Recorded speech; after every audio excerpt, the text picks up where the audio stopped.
All right, so now that we're done with the last of our pre-processing steps, we're going to actually look at analyzing some of the data now, and we're going to start by averaging across the segments that we've looked at to try and see the waveforms.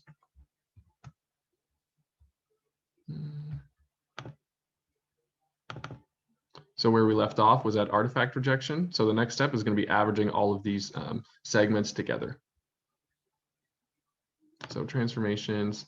Under result evaluation, I'm going to go segments. So you have a few options here. You can do odd even segmenting. You can select certain ranges. We're not going to worry about that. We're going to use the full range of our segments. And we're also not going to worry about plotting a signal to noise ratio or the standard deviation, but you're welcome to if that's what you're interested in looking at. Now you'll notice here that I have 261 segments when in an earlier video I had 50. Just for the sake of demonstration, it always shows cleaner waveforms. Obviously, the more segments you have, so I decided to choose one of the conditions with the most segments so that we could have prettier ERPs.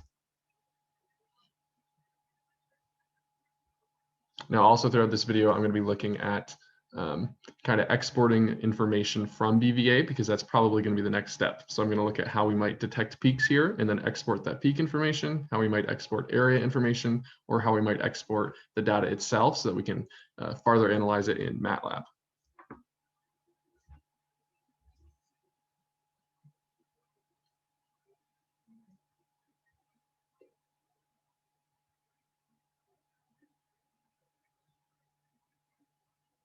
This is one of the disadvantages of COVID, is that we're all stuck with our slower computers at home.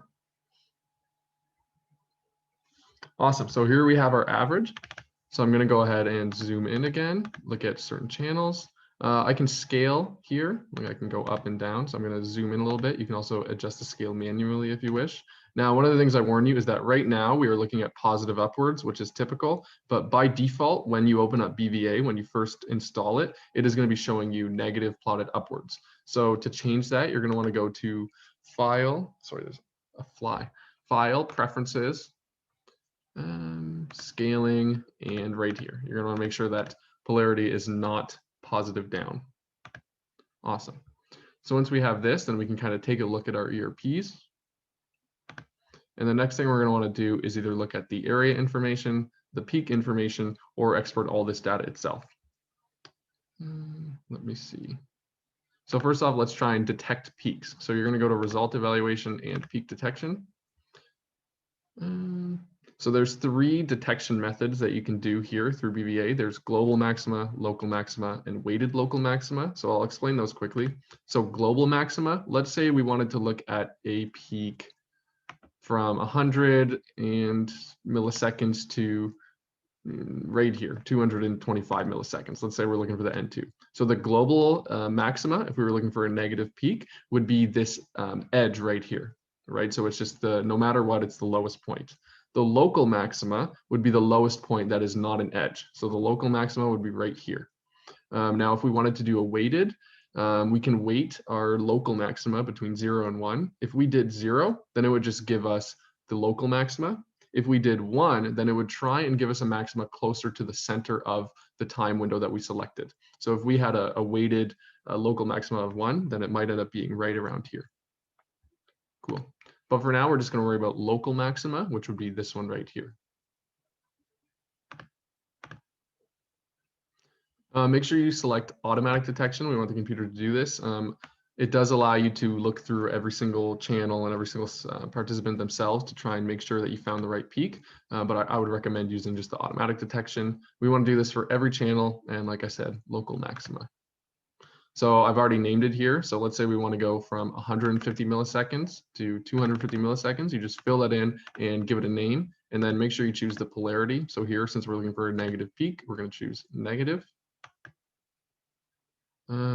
Now, I would recommend not choosing all of the channels.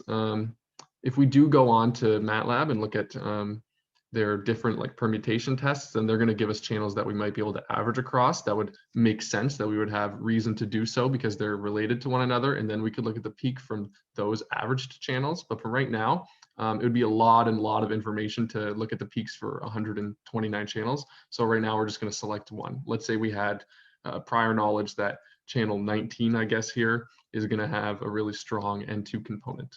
So we select channel 19, and finish. So here you can see peak detection came up, and it is going to have,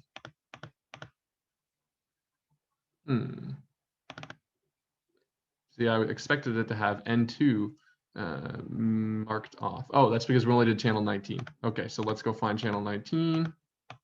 Ta-da, so N2. So if I'd selected every channel, then we would see N2 on each one of these. So right there, N2 is at our,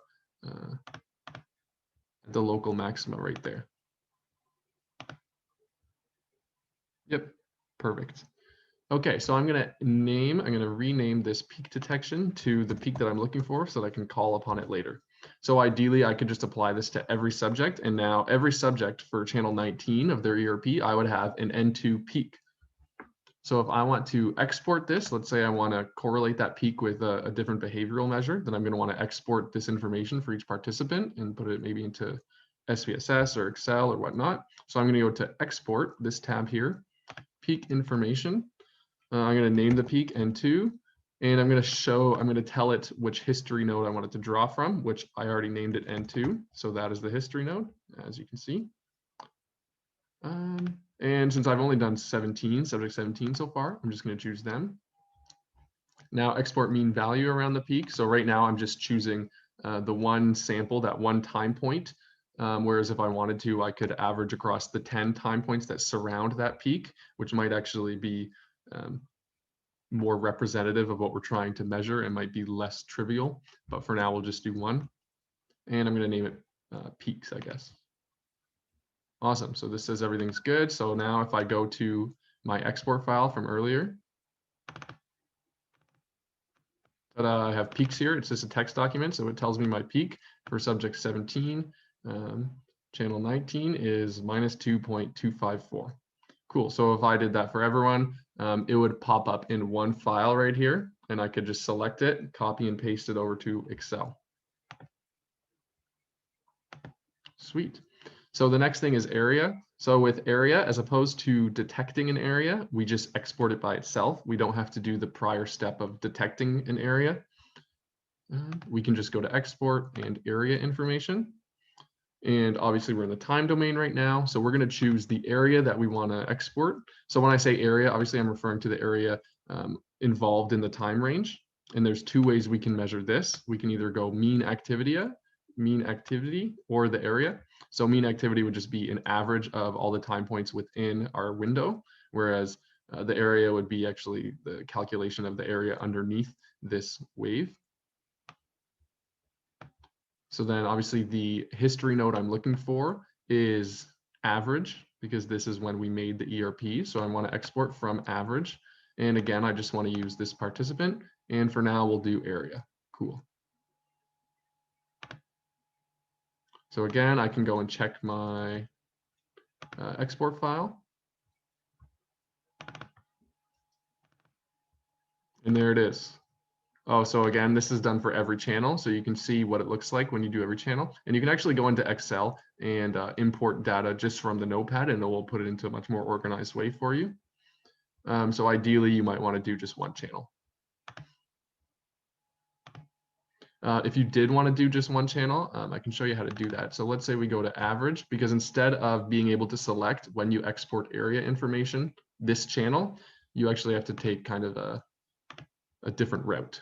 So one of the things, we can go to transformations, we can edit channels, we can disable every channel except for the one we want. Let's say we want to do 19 again.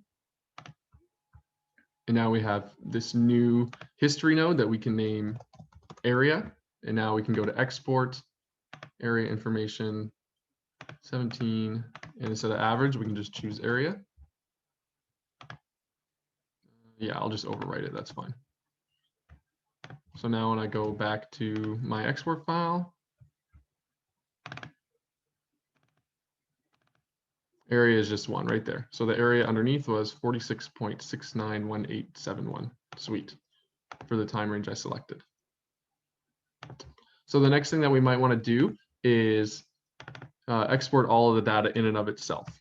So to do that, we're just going to go do a generic data export. So we're under the export page again, generic data. Now I have this set up already for how we'll want to export BVA data to be read into Fieldtrip, which is one of the toolboxes in Matlab we're going to be using. And that is going to involve having a header file and a marker file being in a text format, VHDR. What I'm going to do here is change that to SEG so that I have an SEG file, a VHDR file, and a VMRK file.